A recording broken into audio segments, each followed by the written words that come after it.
আবার চলে এসেছি বন্ধুগণ, আমি পরিতোষ দে।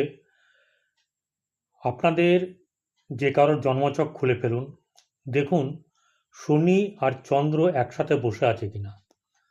যদি শনি চন্দ্র একসঙ্গে বসে থাকে তাহলে উদ্বিগ্নতা, হতাশা, ডিপ্রেশনে থাকবে এবং প্রেমের ব্যাপারে খুঁতখুঁতানি থাকবে একটু, মানে প্রেম করব, প্রেম হলে ভালো হয়, প্রেম ছাড়া থাকতে পারি না, প্রেম ভালো লাগে, কিন্তু প্রেম কিছুতে সাকসেস হবে না, বরং কোনো না কোনোভাবে একটু আধটু অবৈধভাবে জড়িয়ে যাবে।